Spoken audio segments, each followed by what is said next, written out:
Alright you lot, welcome to Twonker Week. Gather round cause today we're diving headfirst into absolute circus that is Call of Duty. Yeah, I know they're celebrating some record breaking nonsense again, but don't worry, we're about to strip away that shiny PR varnish and expose gritty truth. Spoiler alert, it ain't pretty.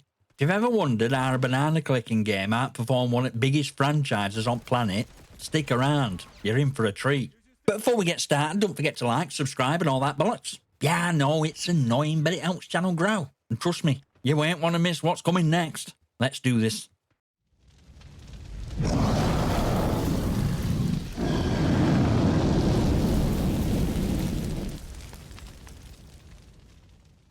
Right then, let's talk about this so-called biggest gaming franchise nonsense that Activision's PR department keeps banging on about. Black Ops 6 had its biggest launch ever, right? More players, more hours, more matches than any other COD before it. Not so to claim, but here's the thing. You can slap as much glitter on a turd as you like, but it's still a turd. Take Steam for example. Yeah, I know it's just one platform, but stick with me you twonks, cause numbers don't lie. Day one saw a spike to 249,713 players, which is decent, I'll give them that. Add another 50,000 over opening weekend and yeah, it looks rosy on paper. Fast forward 30 days though, and it's been a steady downhill slide ever since. We're talking about 150,000 players on a good day, and that's including Modern Warfare 2, Modern Warfare 3, Black Ops 6, Warzone and everything in between. Oh, and don't forget modes. Campaign, multiplayer, zombies, DMZ, Spec Ops, and even those sad sods in private bot lobbies. Split those dwindling numbers across all those platforms and modes, and suddenly this biggest launch ever looks about as legit as a £3 note. Now here's kicker. Black Ops 6 might be doing well if you squint at rate metrics, but it's not even close to some simpler games out there. Ever heard of a game called Banana? Of course you have, because it's literally just about clicking on a banana. Yet somehow that game managed to pull almost double peak players Black Ops 6 did. I mean, come on. When a game about fruit is outperforming one of the biggest franchises in gaming, you gotta wonder what hell is going on. And before you even start with, but it's doing well in reviews argument, done. Banana's reviews blow Black Ops 6 out at water too. People are out here giving Banana 10 times better scores than COD. At this rate, I won't be surprised if someone streaming the Morning Toast making sessions gets some more players than Black Ops 6 does next month. Problem here ain't just numbers, it's hubris. Activision pats themselves on back for metrics that are as shallow as a puddle in Sahara. But when you dig even slightly deeper, cracks start to show. Now let's talk about Twitch. It's where all cool kids hang out, right? Surely almighty Black Ops 6 is crushing it over there. Yeah? Well, strap in, because this part's a bloody laugh. So I hopped onto Twitch to check out how Black Ops 6 is performing. You'd expect a record-breaking game to be front and centre, dominating charts, right? Wrong. It's nowhere near top. You got usual suspects like FIFA, World of Tanks, and even Warzone pulling in viewers. But Black Ops 6? You have to scroll, and scroll, and scroll some more. By the time you find it, you've probably forgotten why you were looking in first place. Even I'm Only Sleeping. Yeah, a category where people literally stream themselves sleeping had more viewers than Black Ops 6. Let that sink in. People are more entertained by watching someone drool on a pillow than by the latest COD installment. And if that wasn't bad enough, there's a decent chance a streamer's paint drying could outperform it. Someone test that theory for me, would you? But let's get to cold hard numbers. Over the last 7 days, Black Ops 6 had an average of 25.8k concurrent viewers on Twitch. Respectable, you say? Not when Warzone, same game everyone's been moaning about for years, pulled in 32.6k. That's almost 7,000 more viewers for a game riddled with cheaters and more bugs than my crotch after sleeping with your mum. And let's be honest, Warzone's success is riding up back of nostalgia and streamers who keep grinding it out cause, well, views pay bills. Now let's look at hours watched. Black Ops 6 managed 4.35 million hours in the same time frame. Sounds good, right? Until you realise Warzone hit 5.49 million hours. Again, this is a game with more problems than a daytime soap opera, yet it's leaving Black Ops 6 in dust. It gets worse. On Twitch's more streamed games list, Black Ops 6 don't even make cut. Modern Warfare 1, 2 and 3 are there. Black Ops Cold War's there. And of course Warzone. But Black Ops 6? Nowhere. And just to rub salt in wound, even Call of Duty Vanguard, One most people agree it's worst in franchise, still ranked higher than Black Ops 6. It's like embarrassing cousin nobody invites at family parties. So what's takeaway here? If you can't even hold a decent spot on Twitch, where Hype Train usually thrives, what does that say about your game? It's not engaging streamers. It's not pulling in viewers. It's just there. Shiny new toy gathering dust while everyone else plays with stuff they actually like. Let's peel back curtain and take a hard look at what real judges of Black Ops 6, us, players, are saying.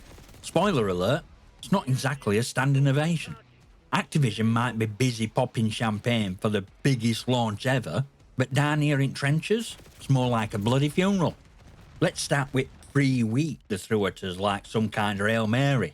A chance to pull in fresh players and maybe convince veterans to stick around, right? Yeah, that went down like a lead balloon. Despite hype, player count barely moved. Turns out, slapping a free sticker on a game riddled with bugs, cheaters and AI-generated drivel don't magically fix it. Who knew? And speaking of bugs, wow, mate, where do I start? Hit detection's so inconsistent it's like playing the lottery every time you fire a shot. Servers? About as stable as a drunk giraffe on roller skates. And then there's audio design, which somehow manages to be worse than Modern Warfare 2's infamous footstep fiasco. It's almost impressive how consistently bad it is. Now let's talk about bans. Activision's gone full Orwell with the shadow bans. Imagine being flagged for not playing game right way, whatever hell that means. People are getting banned for literally not doing out. What's next, Activision? A ban for not buying your overpriced battle pass? Oh wait, that's probably in pipeline. And here's real kicker. For a game rated mature, why is content aimed squarely at little Timmy? You got skins that look like they've been ripped straight out of a Saturday morning cartoon. Meanwhile, they're banning adults for saying out remotely grown up. You can't tell me it's okay for characters in-game to shout, "You're dead, mate," while I get banned for typing, "That's bollocks" in chat. Make it make sense. But ultimate betrayal? Activision's alienation of the core demographic. Us, adults who've been with franchise since day one. We're ones with disposable income. We're ones who've been lining the pockets for decades. Yet instead of catering to us, they're chasing after a younger crowd who, let's be honest, aren't ones spending hundreds on microtransactions. Little Timmy gets what he's given. We're ones dropping cash on skins, battle passes and bundles, or at least we were before Activision decided to treat us like disposable wallets. Don't even get me started on grind. They've turned progression into a second job. Want that cool weapon? Better clear your weekend because you're grinding for hours to unlock it. Unless, of course, you pay up. Funny how that works, innit? Pay to skip grind that deliberately made unbearable. Classic Activision. Bottom line, players are fed up. Activision's chasing metrics while ignoring very people who made franchise what it is. And if they keep it up, Black Ops 6 will go down in history as a point where decline became irreversible. Now this is part where I take a verbal flamethrower to Call of Duty's biggest modern disasters. Engagement-optimised matchmaking and skill-based matchmaking.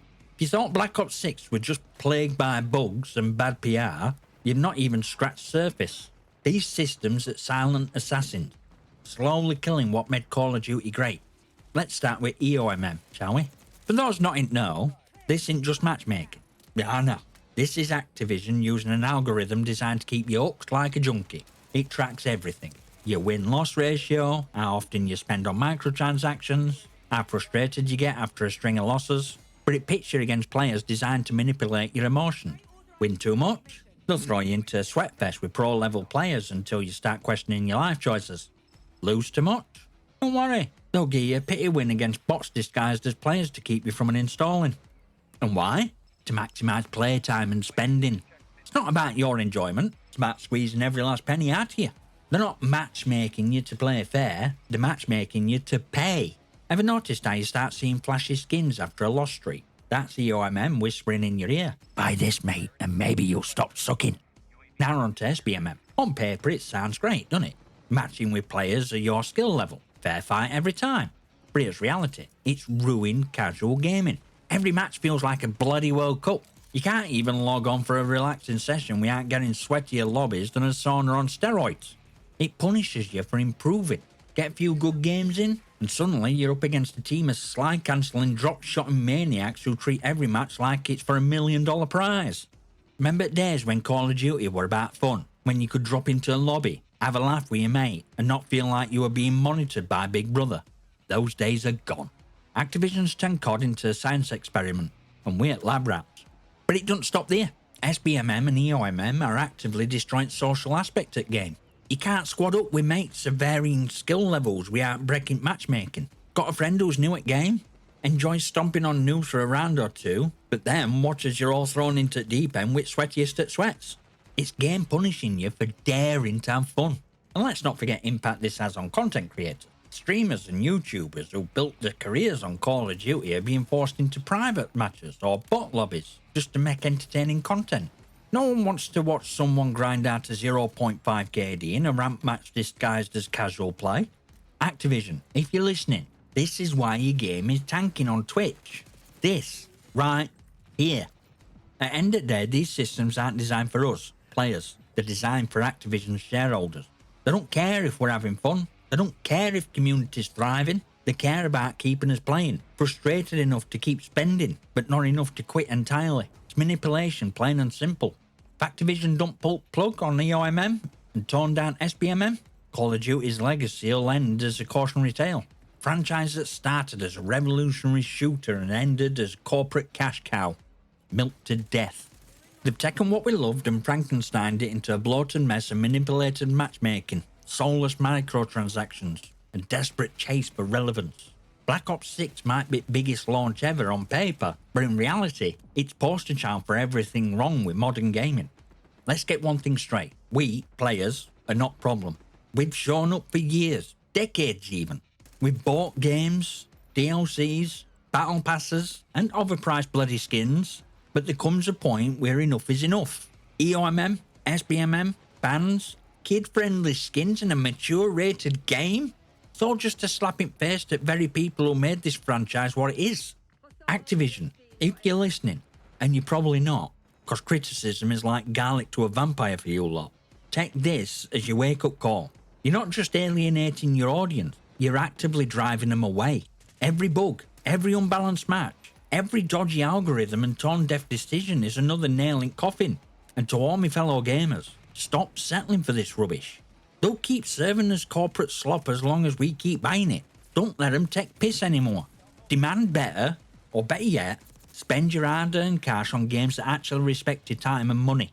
At the end of the day, Call of Duty don't have to die. It don't have to go down as another cautionary tale or a franchise destroyed by greed. But if Activision don't change course, and fast, it's gonna end up exactly where it's headed. In graveyard of gaming right next to Anthem and Battlefield 2042.